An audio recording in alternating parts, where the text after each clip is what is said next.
ओम शांति। ये आत्मा की शक्ति का पार्ट 8 है। जैसे दूध को तपाया जाए तो मलाई और घी निकलता है, पर ये तीनों अलग अलग हैं। वैसे ही भगवान भी जो ज्ञान देते हैं वह दूध है, उसका मनन करने से मलाई निकलती है। अशुद्ध संकल्प उसमें मिक्स होता है तो दही बनता है। मंथन करने से राज रूपी मक्खन निकलेगा और उसको उबालेंगे तो घी निकलेगा।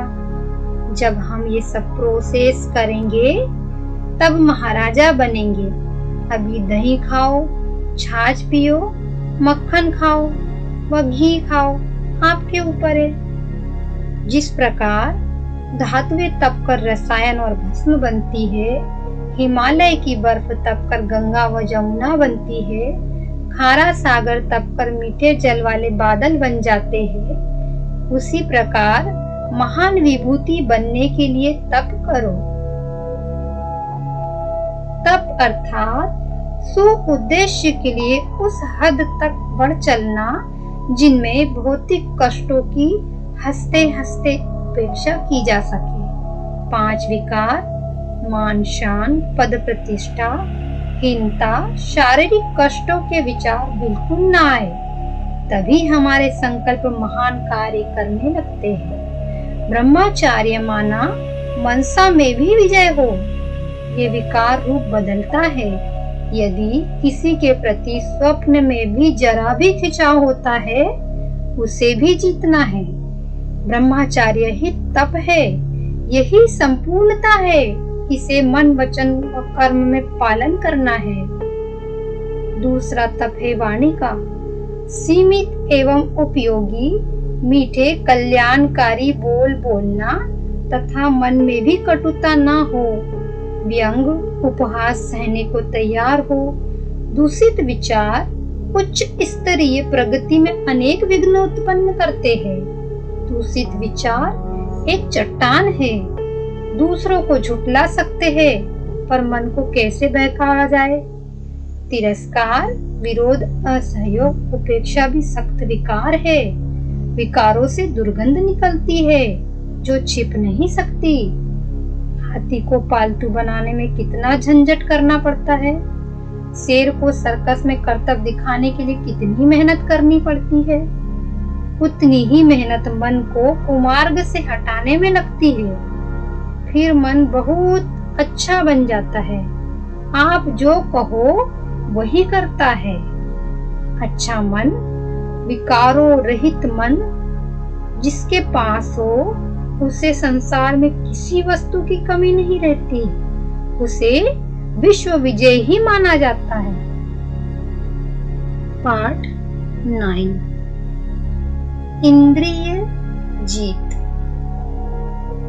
सबसे कठिन काम है 5 इंद्रियों को जीतना।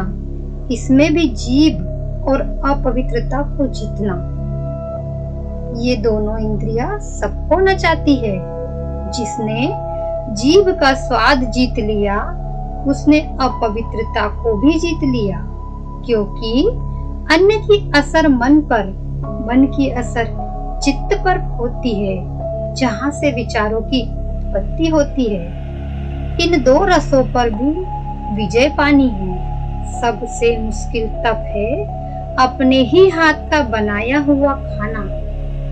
हर व्यक्ति की अपनी विचारधारा है, चाहे वह योगी हो, उनके हाथ का खाने का असर होगा।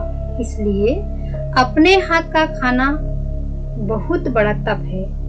बार बार भोजन करना, ज्यादा गपशप करना, ज्यादा गाने सुनना, ज्यादा विपरीत लिंग की संगति में रहना आपका बहुमूल्य समय नष्ट करेगा और इससे ही नेगेटिव विचारों की उत्पत्ति को कम कर सकेंगे। सिर्फ परमात्मा ज्ञान की गहराई में जाओ, योग में दिलचस्पी बढ़ाओ। इससे ही पाप कर्म भस्म होंगे, चक्र चार्ज होंगे, कुंडलिनी सहस्रार तक जाएगी, आत्मा में शक्ति भरेगी, बैटरी चार्ज होगी, अंतमति सो गति हो जाएगी।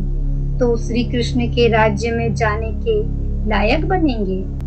और विश्व सेवा में ध्यान लगाए रखो। इस संगम युग पर यही होना चाहिए। जीवन का यही सार है। इसका मतलब यह नहीं कि सब कुछ छोड़कर बस यही करना है, नहीं, सब में बैलेंस रखना है। सब कुछ करते मन और बुद्धि को परमात्मा में लगाए रखना है। बैर भाव से दोष निकालना, चिढ़ाना, निरादर करना, आलोचना करना, बुरा बताना, झूठे किस्से फैलाना, पीठ पीछे निंदा करना, छोटे दोष को बड़ा बताना, शिकायत करना, ये बातें मन की शक्ति को कमजोर करती है। इससे दूर रहना है। मानसिक त्याग के द्वारा आप सारे दुखों से मुक्ति पा सकते हैं। जिसमें सात्विक गुण है वह परिवार में साथ रहते भी योगी है। पार्ट 10। मन में ऐसी शक्ति है कि वह अदृश्य जगत की हर वस्तु को अपनी ओर खींच सकता है। इस बात को समझने के लिए आत्मा में शक्ति चाहिए। तीसरे नेत्र को तेज करना पड़ता है। जितना ज्ञान शरीर के बारे में डॉक्टर्स को आज है, उससे ज्यादा हमें सूक्ष्म शरीर को जानने की जरूरत है। सारा खेल ही उस पर आधारित है। भूतकाल में जो महान आत्माओं ने सूक्ष्म शरीर के बारे में खोज की है, उन खोजों का लाभ उठाया जाना चाहिए। स्थूल शरीर स्वयं पदार्थों से बना है। उसकी पहुंच पदार्थों तक ही सीमित है। किसी पदार्थ या प्राणी का प्रिय अप्रिय नीरस लगना इस बात पर निर्भर करता है कि हम उसे कितना चाहते हैं, किस हद तक अपना समझते हैं। जिन्हें पराया समझते हैं उनके प्रति उपेक्षा भाव रहता है। अपनी अंगूठी खो जाने पर दुख होता है। दूसरे की दुकान जल जाने पर भी दुख नहीं होता, क्योंकि उससे हमें प्यार नहीं। कोई कितना प्रिय या अप्रिय लगता है, इसका आधार उसकी विशेषताएं नहीं, बल्कि हम उसे कितना चाहते हैं इस पर निर्भर करता है। जब हम किसी को पसंद करते हैं तो हमारे मन से ऐसी तरंगे निकलती है जो उन्हें बदल देती है। वह हमारे प्रिय बन जाते हैं। गुंबज में अपनी ही प्रतिध्वनि सुनाई देती है। स्वार्थी के लिए सारा संसार स्वार्थ परायण है। पदार्थों में, प्राणियों में सुंदरता, सरसता ढूंढना व्यर्थ है। अपना आत्म भाव ही उनके साथ लिपटकर प्रिय लगने की स्थिति बनाता है।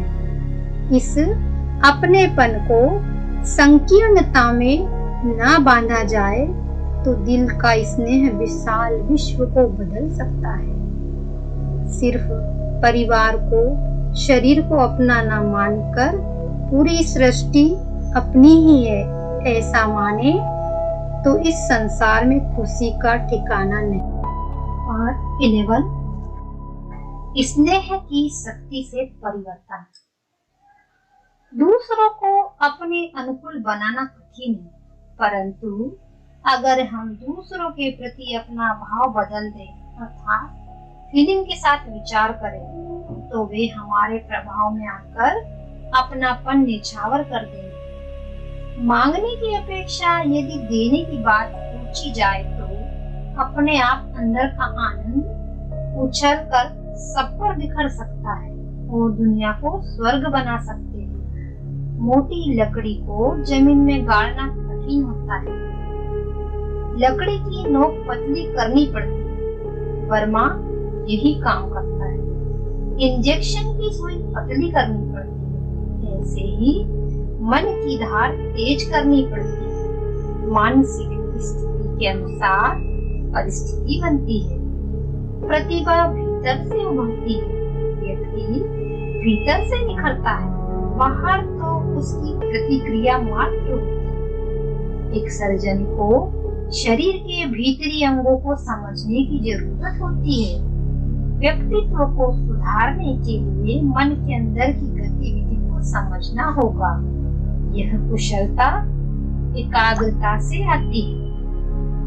दुनिया के जितने पदार्थ हैं उनमें स्नेह नहीं होता, मनुष्य उनसे स्नेह करता है। हमारी बाइक, हमारा घर, हमारे कपड़े, हमारे बर्तन आदि खो जाए तो हमें दुख होता है, क्योंकि हम उनसे प्यार करते हैं।